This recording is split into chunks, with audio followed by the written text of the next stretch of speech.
हर हर महादेव। एक समय की बात है, एक पति पत्नी जंगल से होकर अपने घर लौट रहे थे। रास्ता लंबा था, इसलिए दोनों ने एक पेड़ के नीचे थोड़ी देर विश्राम करने का निर्णय लिया। पति ने अपनी पत्नी की गोद में सिर रखा और सो गया।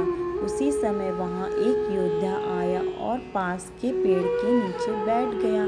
पत्नी ने उसे देखकर कहा, वीर, मैंने कभी तलवार पास से नहीं देखी, क्या मैं कुछ पल के लिए आपकी तलवार देख सकती हूँ? भोला भाला योद्धा उसकी बातों में आ गया और तलवार पत्नी को थमा दी।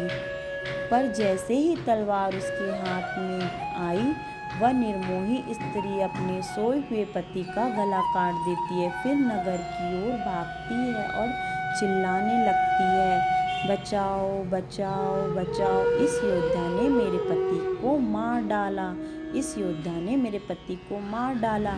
राजा तक बात पहुंची। जांच पड़ताल किए बिना ही योद्धा को दोषी ठहराया गया। राजा ने सलाहकार से सजा पूछी। सलाहकार बोला, महाराज, इसने तलवार से हत्या की है, इसलिए इसकी दोनों भुजाएं काट दी जाएं। आदेश हुआ, सजा दी गई।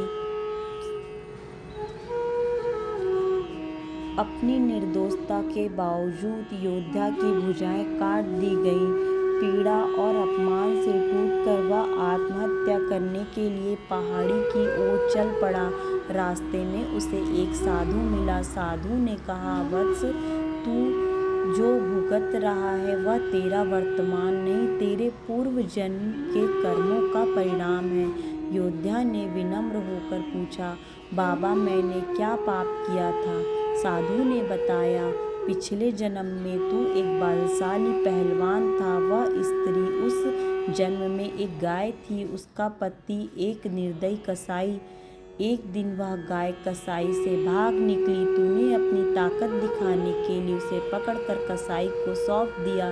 कसाई ने उसी का वध कर दिया। अब वही गाय इस जन्म में स्त्री है, वह कसाई उसका पति है और तू वही पहलवान इस जन्म में उसके अपने पति के माध्यम से तुझसे बदला लिया। जैसे तूने अपनी भुजाओं से पकड़ा था, वैसे ही अब तूने अपनी भुजाएं गंवा दी है। साधु ने आगे कहा, कर्म कभी व्यर्थ नहीं जाते, समय आने पर हर कोई अपना फल भोगता है, चाहे वह इस जन्म में हो या अगले जन्म में।